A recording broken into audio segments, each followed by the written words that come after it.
వైకాపా హయాంలో 30,000 మంది మహిళలు అదృశ్యమైన ఎలాంటి స్పందన లేదు, ఏ చర్యలు లేవు. కానీ ప్రస్తుతం మా ప్రభుత్వంలో మార్పు వచ్చింది. రాష్ట్రంలో శాంతి భద్రతలు కాపాడతామని హామీ ఇచ్చాం.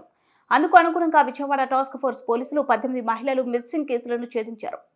ఈ విషయంలో టాస్క్ ఫోర్స్ పోలీసులకు హోంమంత్రి అనితకు అభినందనలు అని రాష్ట్ర ఉప ముఖ్యమంత్రి పవన్ కళ్యాణ్ పేర్కొన్నారు.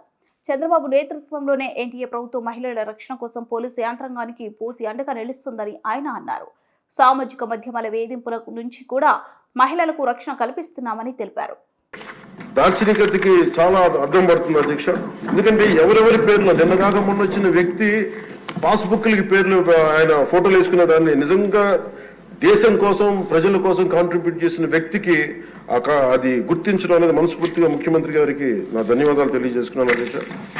అలాగే సభలో ఎంతమందికి తెలుసో తెలియదు కానీ పొట్టి శ్రీరాములు గారి నిజమైన బలిదానాన్ని డిసెంబర్లో ఆయన బలిదానం ఉంటుంది.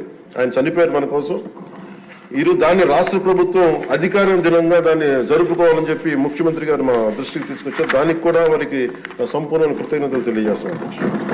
ఈ రాష్ట్రం ఎవరి బలిదానం మీద అయితే ఆధారపడి ఉందో, ఎవరి బలిదానం మీద ఈ రాష్ట్రం వచ్చిందో, అనేక లింగ్విస్టిక్ స్టేట్స్ ఎవరి బలిదానం మీద ఆధారపడి వచ్చిందో ఆ వ్యక్తిని రాష్ట్రం నిజంగా గుర్తించుకోలేదు. మొట్టమొదటిసారిగా దాన్ని గౌరవ ముఖ్యమంత్రి గారు దాన్ని ముందుకు తీసుకొచ్చి గుర్తించే పరిస్థితిని తీసుకురావడం మనస్ఫూర్తిగా వారికి నా అభినందనలు తెలియజేస్తున్నాను అధ్యక్ష.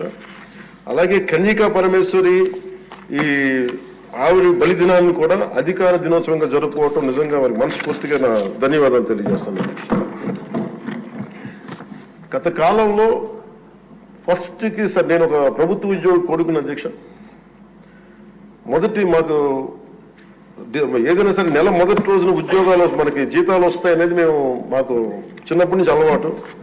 అలాంటిది గత ప్రభుత్వ కాలంలో ఏనాడు 1వ తారీఖున జీతాలు పడలేదు, 1వ తారీఖున ఏవి పడలేదు. అలాంటిది 1వ తారీఖున ప్రభుత్వ ఉద్యోగులందరికీ టెన్షన్గా ఆ జీతాలు పడ్డ మనస్ఫూర్తిగా ముఖ్యమంత్రి గారికి అభినందనలు తెలియజేస్తాను అధ్యక్ష.